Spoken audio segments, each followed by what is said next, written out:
Hello everyone and welcome back to the Arsenal Past YouTube channel. It's Hayden here, and today I've got two very special guests, I would say.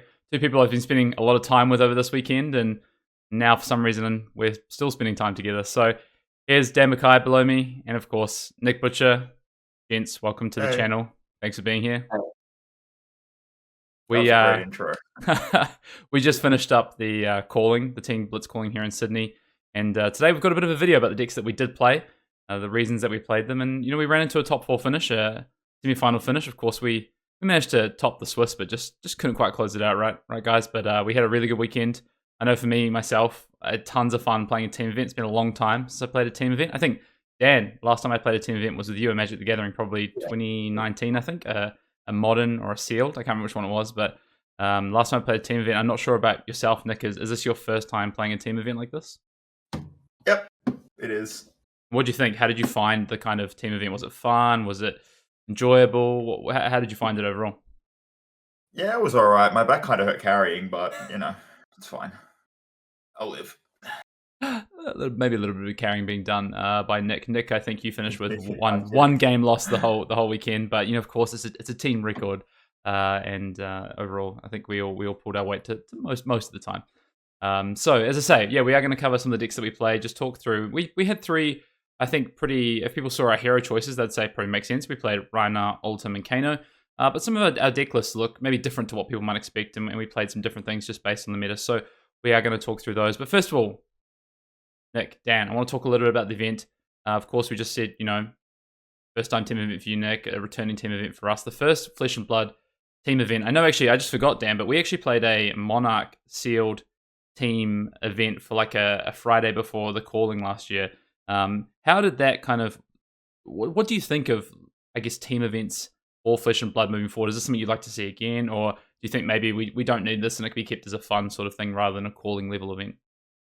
Oh, I think it's fantastic. I think we should have more of this. I think if we can get some more team formats involved, I don't know how they could work. I mean, obviously there's like other team formats in other games. I'm not sure if they'd necessarily translate well to Flesh and Blood, but the classic sort of 3-person, 2 of those people win, then the team wins is like really good for Flesh and Blood. I think probably it wouldn't work super well in Uprising Sealed because there's only 3 heroes, so there's less kind of interesting decisions to make. Although I guess like how you divide your Draconic cards might be interesting.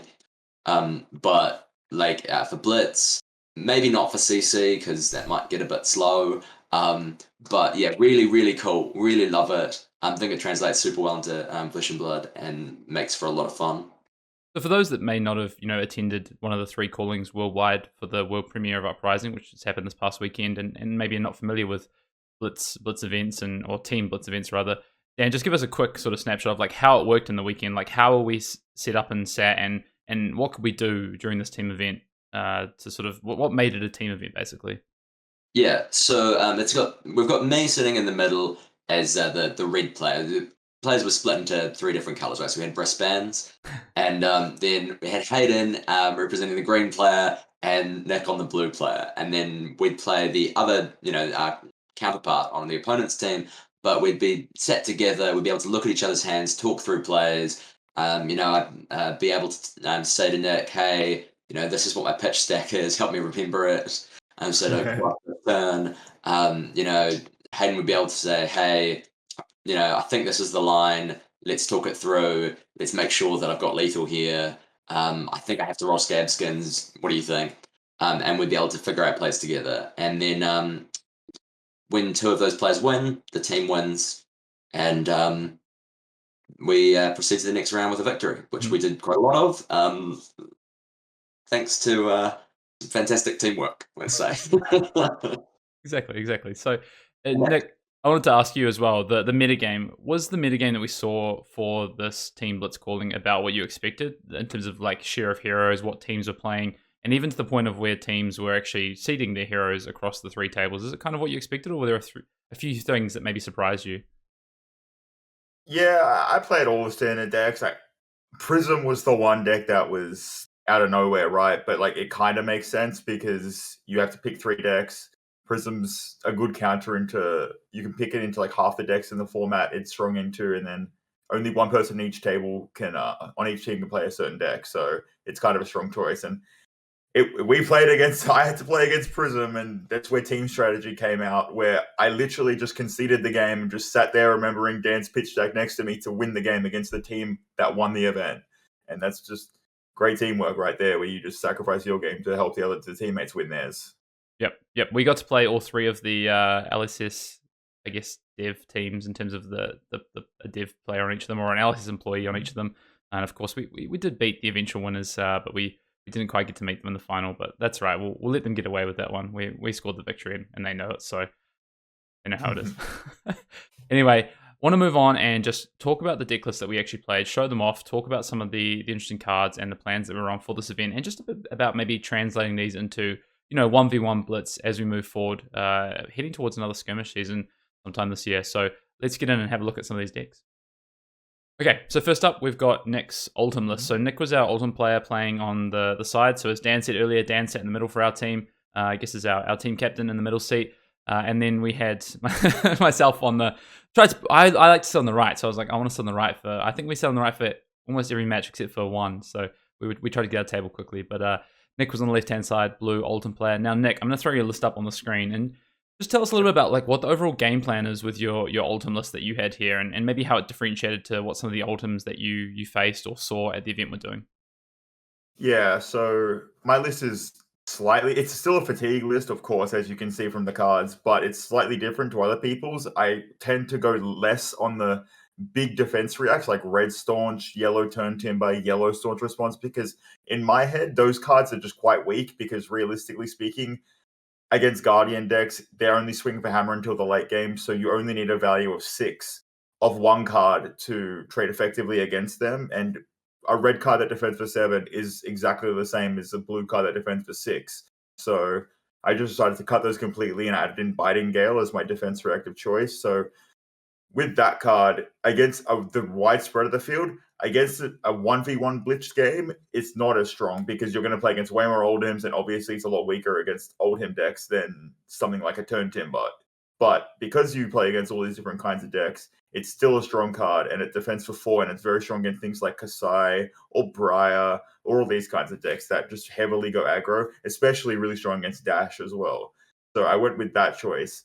And then I just decided I want to play Life Gain. I think fatiguing the game is as strong as it can be, and I want to play Rejuvenate because you can play it as an instant on their turn when you react. You can set it up, and in the mirror match where it's weakest and you're not fatiguing them, technically you are, but you actually have to finish the game because you both have the same strategy.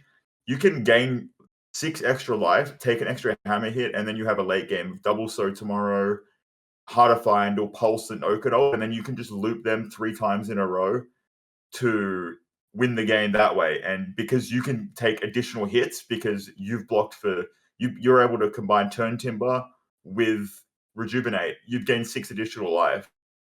So you're going to be able to take the hammer hit on those kinds of turns and then just win the game that way, is what my overall strategy was. And then against every other deck, Rejuvenate's just another Sigil of Solace because you don't care about attacking. You just want them to have 0 cards in deck and win the game.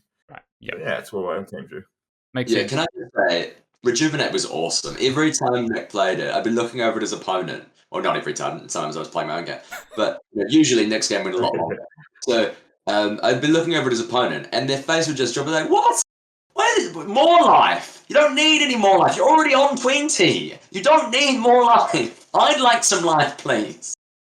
Really good. But Nick, as it turns out, was taking all of the life, so that's the way it was. And Nick, you talked about Biting Gale and kind of the strength of that card and Rejuvenate. And you play a lot of blues in this list, so 24 blues. And inside those blues, is there anything that's maybe different? Blue Unmovable is something that we haven't seen as much in sort of Blitz decks, maybe in traditional Guardians and CC, but you've got that plus Hard to Find out. What's the sort of the thought behind these kind of cards in particular? I think all the blue cards that defend for 6 are just automatic staples. It doesn't matter that it's bad from your hand or whatnot. You pop that in Arsenal, you want as many cards as possible that, 1, defend for 6 with 1 card from your deck against a sledge for when you're playing in the mirror match, and 2, just blue cards that you can pitch to Crown of Seeds plus Rampart in other matchups where you're actually playing those cards. And that's why I like it better than Red Staunch, because it just has so much more. flexibility against everything in the field, especially against Kano, because Kano is one of your worst matchups if they play it perfectly and you play it not that well. So you just want to minimize your reds and just have more flexible slots. Yep, right. Makes sense. And then even in the mirror, right, that's coming down to a fatigue, or I guess a battle of attrition in terms of cards a lot of the time. So having that unmovable, like you say, 1 card but 6 defense is like a really big advantage when your opponent's got 2 block earth cards or ice cards in the deck, and they're having to play defend with multiple cards when you can just do it with 1. Definitely. Even against Rhinar, it's still pretty decent. Like they defend it just still defends for 6 when they do, because they set up for late games. So it just defends for Smash Instinct. It's still a blue you can pitch. I just think it's a fine card in general. And what about the Heart of Fyendal? It was a last minute inclusion. I actually had a dream about it on the Saturday morning, and then decided maybe this card is really strong. So I chucked it in over some ice card. And it's so theoretically, I just want to have as most life as possible in the mirror match. When I'm doing my late game strategy, none of my mirror matches went to time. They never went to that late of the stage of the game, so I guess it didn't really matter. But in a high level Oldhim mirror, it'll definitely get to that point. So I just want to have as much life as possible. And I saw even like the developer teams were playing harder final in their deck, so it ended up being a strong choice, and a lot of the top Oldhim players played it in their strategy. Makes sense. And the last card I want to ask about is just Steadfast. Is that a card that's just for the Kano matchup, or does that card have more utility than it kind of looks like it does? Oh, it's that card is insanely strong. So, firstly, in the mirror match, as I said, premium cards are ones where 1 card in deck. I know it requires 2 cards to block for 6 on their hammer, but 1 card in your deck to block Sledge for 6, and another matchup is Kasai. They blood on her hands, give the weapon +1 and go again, and attack twice. Steadfast, one of the weapons, nullifies it completely. Another matchup is Rhinar. They do for their big intimidate play, like Alpha Rampage discard Massacre. You can just like pitch for Steadfast before you get intimidated, and then it blocks 6 damage from that. It's just a strong card in general. It's very usable in like a lot of matchups. I can't even think of other ones, but it's just generically 2 for 6 is just perfectly reasonable. Yeah, 3 for 6, I think. But yeah. I mean, it's just sorry, 2 cards. Sorry, 2 cards. Gotcha. Yeah. Yeah, and I mean, I didn't even think about the Kasai. Of course, the source is still the same source when it comes in on that blade. So good point there. Nick, last question before we kind of move through and look at the Kano deck that Dan did pilot through. Any changes you'd make to this if maybe you were taking it to, say, maybe there's a skirmish next weekend? I know there's not, but say there was. Would you make any changes for this for a 1v1 sort of context? And do you think it has the legs to be, one of the better decks in the format in a 1v1 situation? You dropped 1 game all weekend, so it's clearly a very strong list. Yeah, I technically I lost 2 because I lost to Prism, and I threw a game against Kano. I basically just conceded the Prism game just to sit there and remember Dan's stack in that matchup. So because you accept it's an auto loss, right? I only lost to myself in that 1 round. But yeah, no real changes. Like as you see, all my non-attacks in elements are non-attack actions. My element cards, so my ice and earth cards are all non-attacks. They have no attack actions because there's no relevance in attack actions. Just besides Kasai. Against Kasai, you want non-attacks because all your attack actions will end up blocking for 1 less because they gain a buff. And so I went with all non-attack actions because that matchup is actually relevant. Just a little like small thing that people might not notice. But yeah, I wouldn't change anything, to be honest. I think it was really strong. And with the next set coming out too, the Kano matchup gets even better because Channel the Bleak Expanse means they can't play the Tome of the Aether Wind, which is like how they kill you, which is really nice. So that would be the card you'd include from the new set is Channel the Bleak Expanse over something else, maybe the Winter's Bites or one of the 2 blocks or something. Oh, that card is insane. Cool. All right, let's have a look at Dan's Kano list and hear a bit about this kind of particular build that he piloted. All right, next up, we're going to take a look at the Kano list that we had in the middle seat with Dr. Dan McKay here. Dan, tell us a little bit about this Kano list, kind of how it, I guess, came about and what some of the differences are between this Kano list and maybe some of the other Kano lists. It looks fairly standard, but, I noticed a lot of blues. Is that kind of one of the key differences? So I think mostly what we were going for with the Kano list was just trying to replicate the deck that you guys played, or I suppose the plan that you guys played at the Pro Tour in New Jersey. where you were sort of basically just going all in on getting maximum value out of Ether Wildfire as your kind of win condition, rather than a kind of more standard, like, sort of getting in a bit of damage and then maybe trying to go off with any number of cards on your opponent's team, which obviously you can still do, but sort of like focusing more on that Ether Wildfire, and obviously that's where you want those extra blues. Also, they make the mirror way better if you've got the extra blues. I think, apart from that, that's sort of the main thing that we were doing with the Kano list. It's not like there's, a ton of spicy tech in there. Someone else is saying they're playing like Exude Confidence for the Oldhim matchup. That's real spicy. I don't know if it's good, but it's interesting, right? It's interesting. Interesting.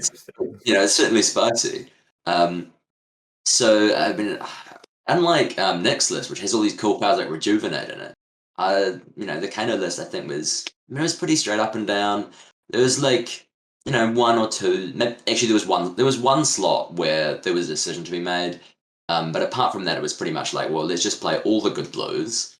Let's play wildfires and all the reds that we need to either push damage really efficiently or do the wildfire combo and obviously set up the big combos against Oldhim. Also, Tome of Findale, absolutely fantastic card. Obviously, draws you cards off Kano, and also gains you life in the Oldhim matchup, which is potentially quite important when they start coming in with dominant attacks. Yep. If you need to stack for, sort of 15 or so cards on the bottom of your deck. Yeah, so tell us a bit about that, because over the weekend you did quite a bit of deck stacking and playing for this big like combo finish.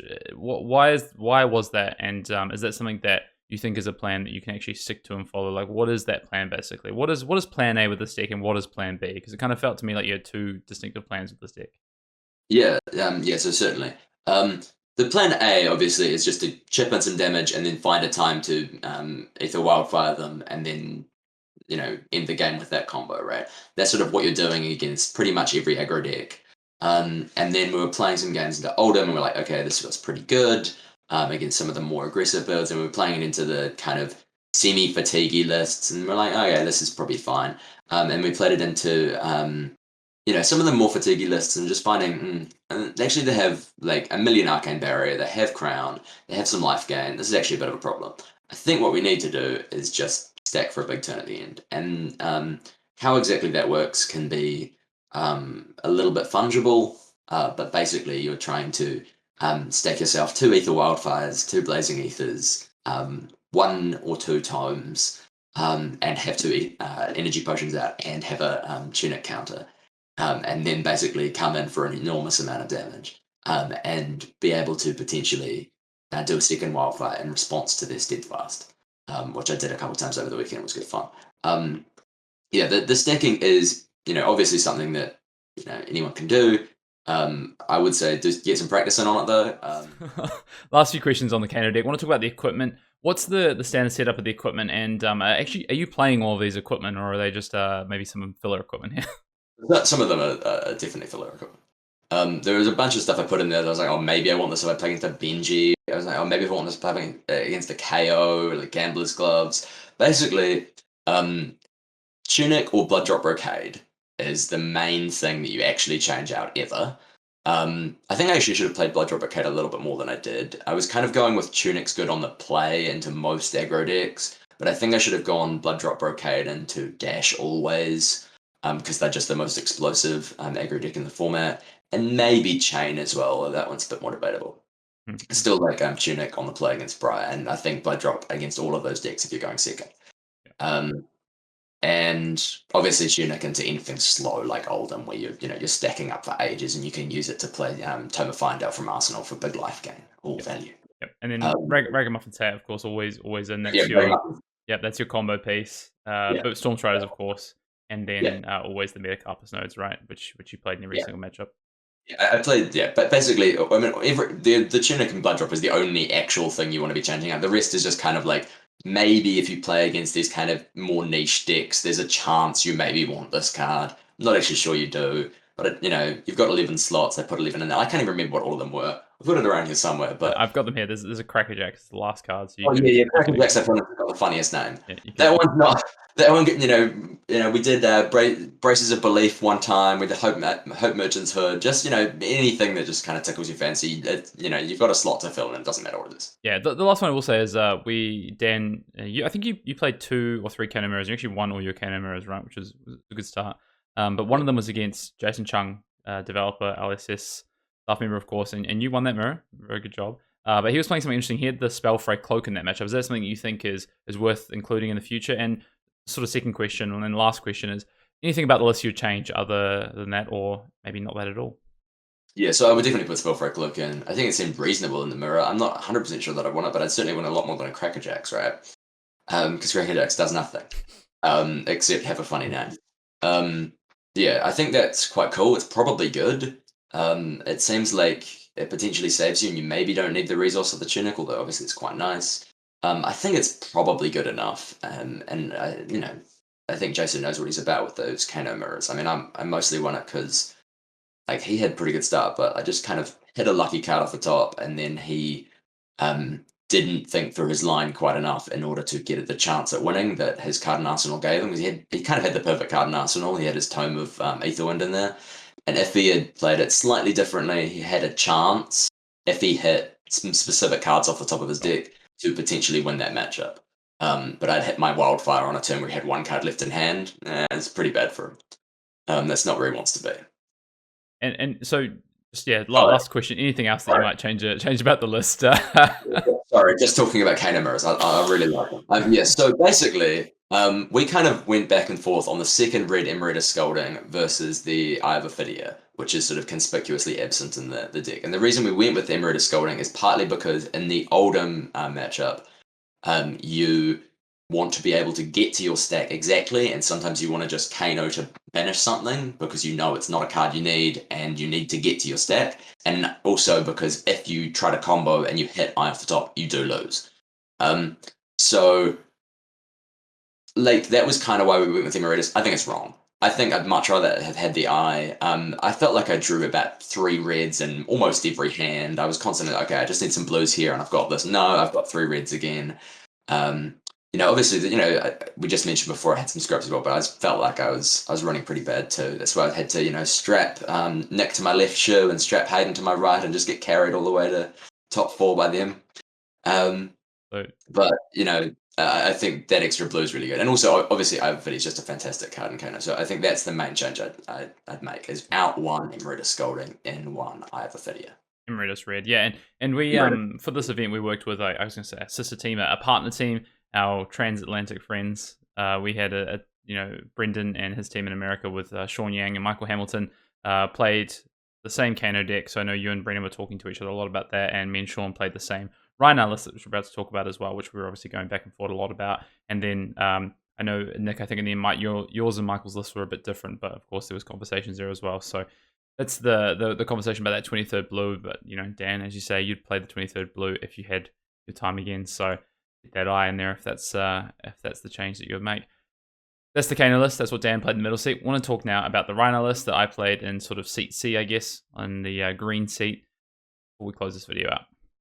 All right, and last deck is the Rhinar list that we did play. So this Rhinar list, I guess, is, in testing, we're on a pretty standard Rhinar list, right, guys? Like, we had a pretty similar to, I guess, what was played in Skirmish last season. So I think we took my Skirmish list to start with, made a couple of small changes. I think one of the first changes we made, we tried Pack Call Out, right?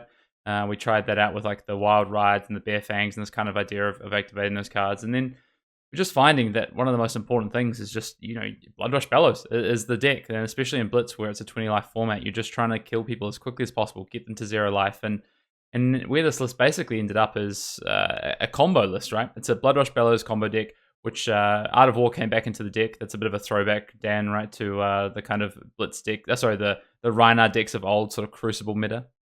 And so Art of War came back in, and the idea with Art of War is basically to turbo you to these hands. And the fact they pair really well with Bloodrush Bellows, especially with cards like Savage Feast. You can Art of War, filter some cards. You can actually give that Savage Feast go again, draw the card, which then triggers your claws. And you also have these kind of really explosive turns with a card like Savage Feast. Just makes that card infinitely better as well.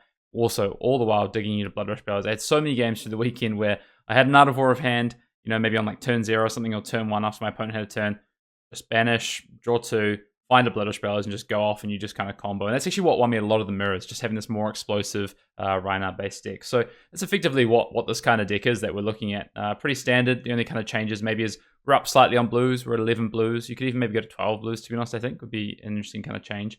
And we cut back on our reds significantly compared to some other lists out there. So, in the end, we're on 12 reds in this list, whereas, 13 with the Command and Conquer, whereas some lists are on like up to 16 reds. So I think at one point we were even at 12 reds and we didn't have the CNC, which, yeah, I don't know. You were saying next to me through the weekend, Dan. It kind of felt like to me, and I don't know if you saw it, but like Command and Conquer kind of felt like the weakest card.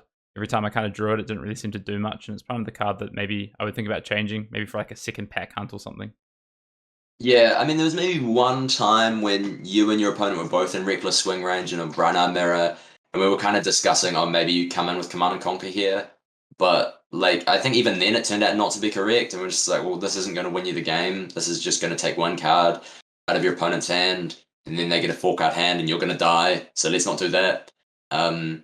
So yeah, it did kind of feel like Command and Conquer is a bit like, it doesn't really do what you need it to, but it was fine.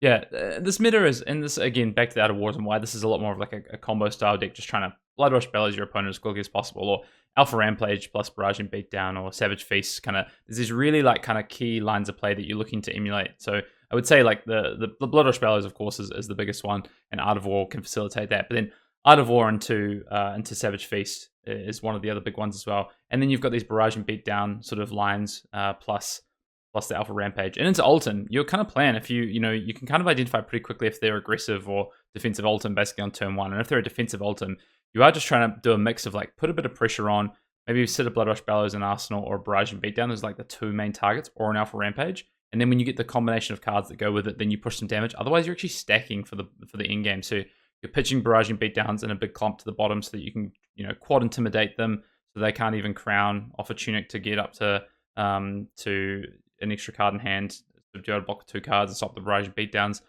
Trying to get to this game state and push this damage, but then also stack for the end game and then just kind of like get through them.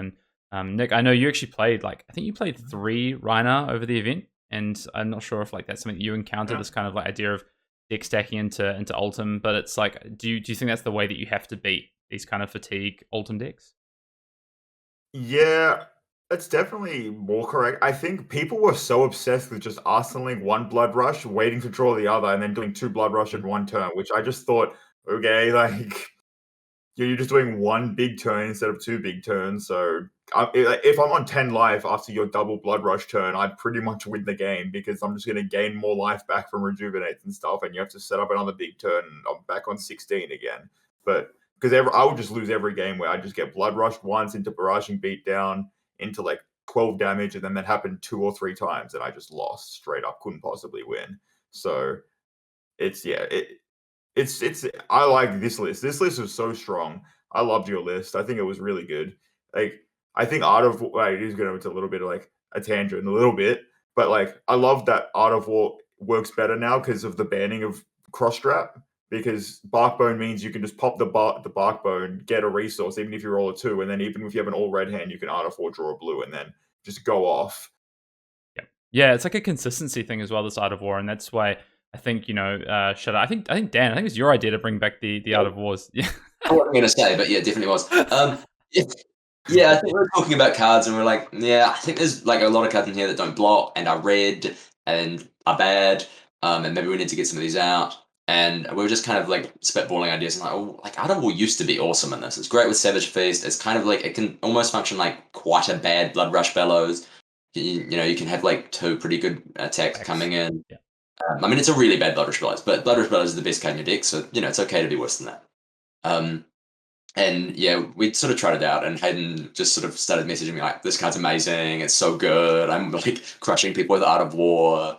Like, yeah, it was pretty snap to include it, and I know Sean got on board pretty quick as well. So yeah, last thing I want to talk about with the list is like any kind of other inclusions. I think like the change I'd probably make is I cut the CNC to go up to double pack hunt. Pack hunt's really important for like these kind of, Nick was just talking about before. You want to find these like 1 big turn isn't enough to kill these fatigue Oldhims. You need like 2, probably 3 big turns, and Pack Count is actually a card that can work really well, not just on a Blood Rush Bellows turn, because of course it comes in for 8 on the end, as opposed to a CNC, which is 6, and probably not relevant if they're playing defense reactions. They would have already got them out. Whereas something like a Pack Count, it can intimidate, and then also work really well with Barraging Beatdowns. So, it's not quite enough for Rampage, but if you have a Pack Count plus a couple of Barraging Beatdowns, it can do a really similar job and push damage. So I think that card's really important and probably the change I'd make. Or I would actually go up to 12 blues and maybe even just add like another blue Savage Feast. The one thing that can be a bit tough with this deck is you're playing Out of War, and there is a few non-attack actions, and you can draw these awkward hands. So you do kind of want to minimize that. I wouldn't add any more non-attack actions. Like the blue Intimidate from the Classic Battles is like a really cool card. I really like that. But I think it doesn't quite fit with this Out of War list, so probably avoid that one. In terms of the equipment, one of the really cool things that Sean Yang came up with, our counterpart in the US, was Spellfairy Leggings and Arcane Lantern, as opposed to maybe some of the more traditional sort of Kano sort of stuff. So helped me actually win my Kano matchup. The Spellfairy Leggings was really good. Can't recommend that enough.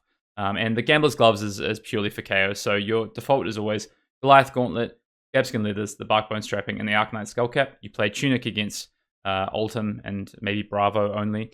And then you've got the package, so be it, for the Kano and the Icelander matchup. The Icelander matchup, I actually played Scabskin because they can be on that kind of more attack-based deck. But yeah, that's kind of the list, and that's what we ended up on. I wanted to close out the video and say a massive thank you to my 2 teammates here. We had an awesome weekend. We made top 4. We took home some cool prizes. We got Dan his PTI, so we're looking forward to seeing Dan at the Pro Tour finally. But yeah, guys, just want to say a massive thank you, and a massive thank you, of course, to Brendan, Sean, and Michael for all their work as well over on the other side of the world. Last thing I want to say is if you do want to find us on Twitter, I know Dan isn't on the Twitter bandwagon. We'll get him on there, but Nick, you can find Nick. Where are you on Twitter, Nick? I'm on Fab School Nick. I will never tweet, but I sometimes reply to people. There you go. That's it. And of course, I'm at Fian_Dale. Come have a chat with us on Fab Twitter. But until next time, we'll see you in the next video.